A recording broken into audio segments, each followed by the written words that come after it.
हरिओम।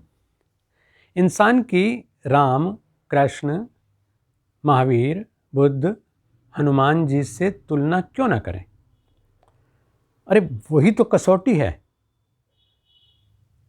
कसौटी पर कस के ही हम अपने खरेपन को पहचान सकते हैं। अगर आदर्श महापुरुषों के जो मानव शरीर में रहते हुए दिव्यत्व को प्राप्त कर गए, जो एक मील का पत्थर बन गए हमारे लिए, तो उनसे अगर हम तुलना नहीं करेंगे अपनी, तो किससे करेंगे?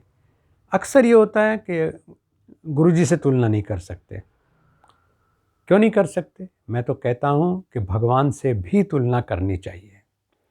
अगर हम भगवान की संतान हैं तो भगवान जैसी उदारता, विशालता, दया भाव, न्याय का भाव, सदैव देने की वृत्ति, सृजनात्मकता, न्याय कहाँ से सीखेंगे?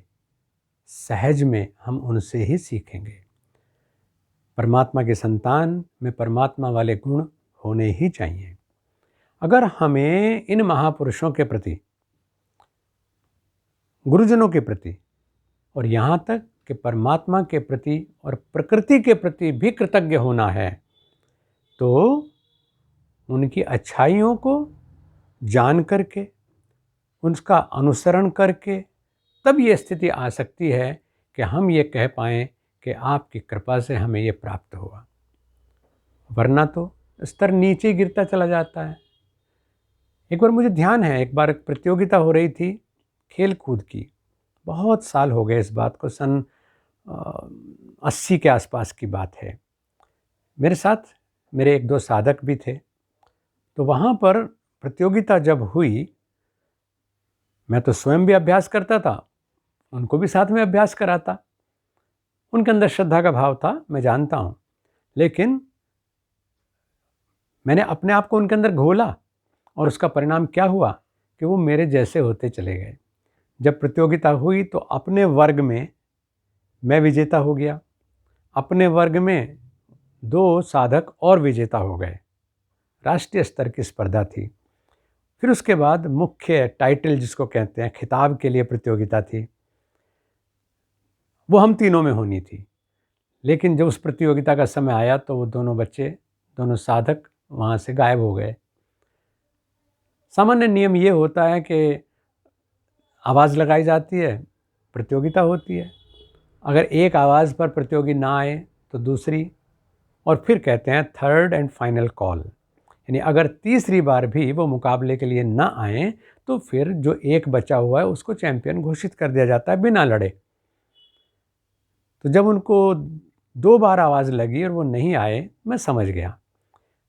मैंने मंच लिया और माइक हाथ में लेकर के मैंने कहा कि ये दोनों जो साधक हैं, ये मेरे आश्रम से संबंधित हैं, इसलिए शायद मर्यादा के वशीभूत वो मेरे सामने नहीं आना चाह रहे हैं, लेकिन उन्हें आना होगा, क्योंकि अगर वो बच्चे मेरे साथ नहीं खेलेंगे, मेरे साथ प्रतियोगिता नहीं करेंगे इस मर्यादा में कि गुरुजी के सामने नहीं कर सकते, तो फिर तो स्तर गिरता ही चला जाएगा। मैं सामने नहीं हूँगा, वो जीत जाएंगे। फिर उनमें से कोई चुना जाएगा तो फिर वो गुरु पद पे होगा, तो फिर उसके सामने नहीं कोई आएगा तो स्तर गिरेगा। तो इसलिए सीधी सी बात है कि तुलना में संकोच नहीं होना चाहिए। तुलना एक कसौटी है और प्रेरणा का स्रोत भी है। तो मनुष्य की तुलना निश्चित रूप से, मनुष्य का शरीर जिस जिस जीव ने लिया है, जिस जिस महान आत्मा ने लिया है, और वो मानव देह में रहते हुए जिस बुलंदी तक पहुँचे हैं, वो इस बात का जीवंत प्रमाण है कि हर व्यक्ति उस स्थिति तक पहुँच सकता है।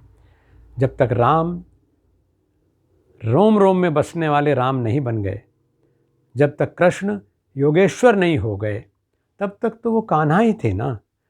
उनकी उस महिमा को किसने जाना? लेकिन जब वो उस स्थिति में पहुँचे, तब जा कर के वो हमारे लिए एक प्रेरणा के स्रोत बने। तो आइए हम अपनी तुलना ऊंचे से ही करें, राम से करें, कृष्ण से करें, महावीर से करें, बुद्ध से करें, हनुमान जी से करें। जिस क्षेत्र में भी हैं, उसमें जिन लोगों ने माइलस्टोन्स बनाए हैं, एक सीमा खड़ी की है हमारे सामने, तो उसको हमें इस चुनौती के रूप में लेना चाहिए कि हमें भी उनको छूना है। वो हमारे प्रेरणा स्रोत हैं, और जब हम उस स्थिति को पा लें तब उनके प्रति बहुत कृतज्ञ भाव से कहें कि आप ही तो थे जिनसे प्रेरणा लेकर के, जिनको अपना रोल मॉडल बना करके, जिनकी कसौटी पे अपने आप को कस करके मैं आपके पास तक आया हूँ। आइए प्रेरणा लेना सीखें और प्रेरित होकर के सत्कर्म से कभी विमुख ना हों।